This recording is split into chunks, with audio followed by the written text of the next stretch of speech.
Hello नमस्कार, welcome to Kargil news India में आस्था शर्मा। तो आइए आज की बड़ी खबरों पे नजर डालते हैं।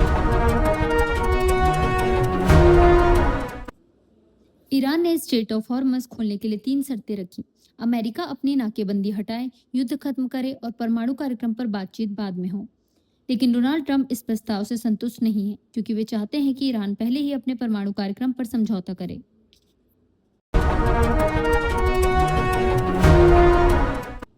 अमेरिका और ईरान के बीच संयुक्त राष्ट्र में परमाणु अप्रसार संधि को लेकर तीखी बहस हुई, जहां ईरान को अहम भूमिका दिए जाने पर विवाद बढ़ गया। यह टकराव ऐसे समय में हुआ है जब अमेरिका, ईरान और इजराइल के बीच चल रहे संघर्ष में परमाणु मुद्दा सबसे बड़ा कारण बना हुआ है।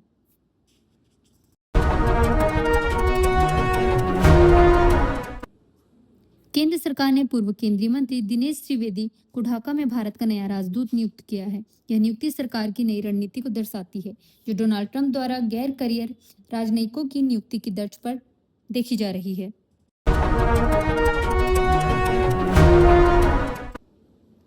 रक्षा मंत्री राजनाथ सिंह आज एससीओ रक्षा मंत्रियों की बैठक में भारतीय प्रतिनिधिमंडल का नेतृत्व करेंगे। बैठक में अंतर्राष्ट्रीय शांति, आतंकवाद रोधी रणनीति और सदस्य देशों के बीच रक्षा सहयोग जैसे मुद्दों पर चर्चा होगी।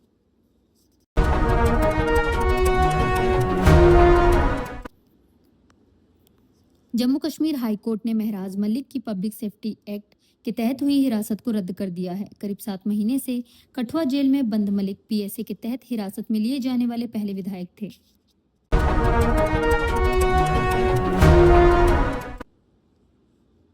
सोनम वांगचुक ने कहा कि अगर लोगों और सैनिकों की मदद करने वाला व्यक्ति भी देश विरोधी कहलाता है तो देशभक्ति की परिभाषा पर सवाल उठता है। उन्होंने अमित शाह के लद्दाख दौरे का जिक्र करते हुए कहा कि यदि वे बैठक की अध्यक्षता करें तो बातचीत निर्णायक हो सकती है, लेकिन लोगों में निराशा बढ़ रही है।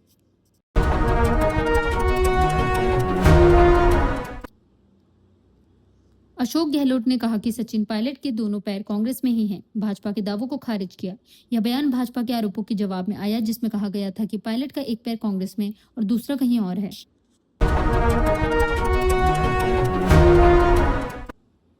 राजनाथ सिंह ने एससीओ बैठक में कहा कि आतंकवाद से लड़ने में किसी भी तरह के दोहरे मानदंड नहीं होने चाहिए। उन्होंने जोर दिया कि सभी देशों को मिलकर आतंकवाद के खिलाफ एक समान और सख्त नीति अपनानी होगी।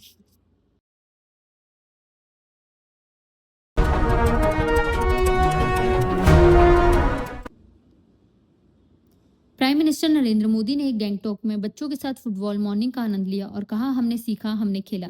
अपने सिक्किम दौरे के दौरान उन्होंने 4000 करोड़ से अधिक की विकास परियोजनाओं का भी शुभारंभ किया।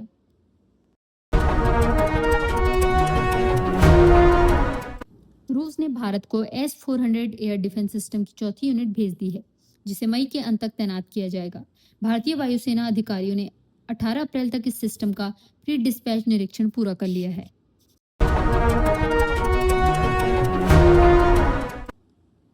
मध्य प्रदेश में यूनिफॉर्म सिविल कोड लागू करने की तैयारी शुरू हो गई है। इसके लिए राज्य सरकार ने 6 महीने में ड्राफ्ट बिल तैयार करने हेतु एक पैनल गठित किया है।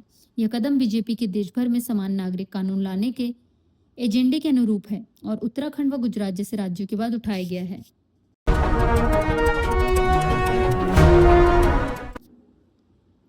किरण रिजिजू ने दावा किया कि संसद सत्र के बाद बातचीत में शशि थरूर ने माना कि कांग्रेस महिलाओं के प्रति संवेदनशील नहीं रही। हालांकि थरूर ने सफाई देते हुए कहा कि उन्होंने खुद को महिला विरोधी कहे जाने पर आपत्ति जताई थी और ऐसा कोई स्वीकार नहीं किया।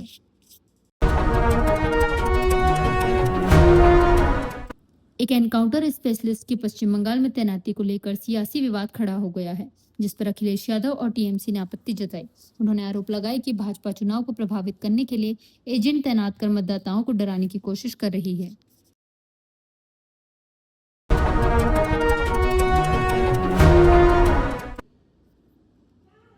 तृणमूल कांग्रेस ने आरोप लगाया कि भाजपा नेता अजय आलोक ने ममता बनर्जी को जान से मारने की धमकी दी है।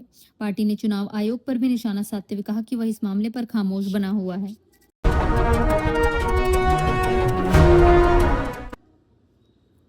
अमित शाह ने कहा कि पश्चिम बंगाल में चुनाव के बाद भी केंद्रीय बल तैनात रहेंगे ताकि कानून व्यवस्था और सुरक्षा बनी रहे। इस दौरान शाह ने रोड शो में खुली गाड़ी पर सवार होकर समर्थकों का अभिवादन किया और उन पर फूलों की वर्षा की।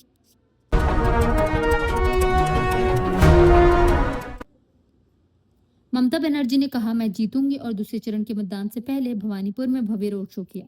भवानीपुर 2011 से टीएमसी का गढ़ रहा है, जहां बनर्जी 2021 उपचुनाव में 58,000 से अधिक वोटों से जीती थी।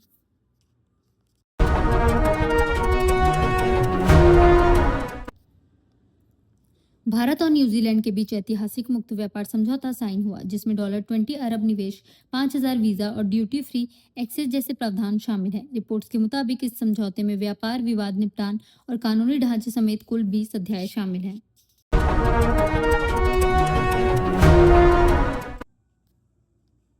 विदेश राज्य मंत्री ने कहा कि भारत अफ्रीका संबंध एक नए और निर्णायक चरण में प्रवेश कर रहे हैं, जहां सहयोग और साझेदारी को और मजबूत किया जाएगा। उन्होंने जोर दिया कि दोनों क्षेत्रों के बीच व्यापार, निवेश और विकास के क्षेत्रों में नई संभावनाएं तेजी से उभर रही हैं।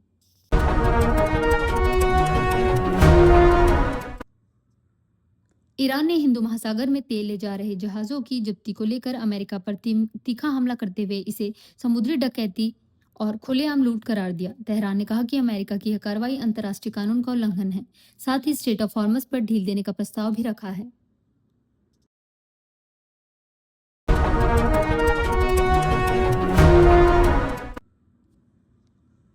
अब्बास अरागची ने रूसी नेतृत्व से बातचीत पर संतोष जताते हुए कहा कि क्षेत्र में तेजी से बदलते हालात के बीच यह संवाद अहम है। उन्होंने व्लादिमीर पुतिन से मुलाकात के बाद रूस के समर्थन और दोनों देशों की मजबूत रणनीतिक साझेदारी की सराहना की।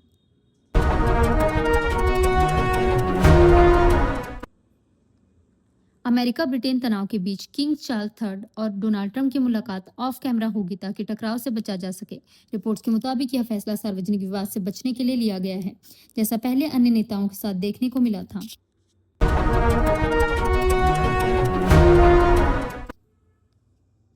सिपरी के आंकड़ों के मुताबिक 2025 में भारत $92 अरब के साथ दुनिया का 5वां सबसे बड़ा सैन्य खर्च करने वाला देश रहा, जबकि पाकिस्तान $11 अरब के साथ 31वें स्थान पर रहा। भारत के पड़ोसी चीन ने भी अपना रक्षा बजट 7.4% बढ़ाकर $336 अरब कर लिया, जो दुनिया में दूसरा सबसे अधिक है।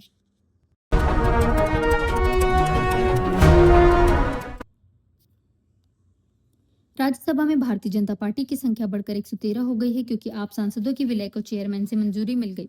राज्यसभा सचिवालय ने सोमवार को नई पार्टी स्थिति जारी करते हुए इस विलय को औपचारिक रूप से मान्यता दी।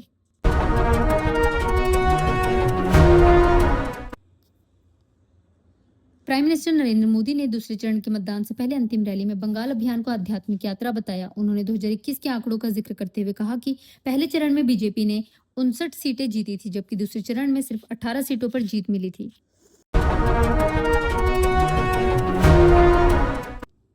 प्राइम मिनिस्टर नरेंद्र मोदी ने कहा कि भारत न्यूजीलैंड मुक्त व्यापार समझौता किसानों की आय बढ़ाने और निवेश आकर्षित करने में मदद करेगा।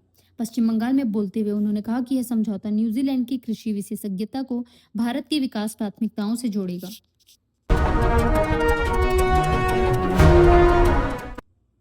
सांसदों के भाजपा में जाने के बाद यह सवाल उठा है कि यह सामूहिक विलय है या दल बदल, जिससे संवैधानिक बहस तेज हो गई है। विशेषज्ञों का कहना है कि स्पीकर द्वारा ऐसे विलयों को मान्यता देना दल बदल विरोधी कानून की संवैधानिक भावना के साथ धोखा हो सकता है।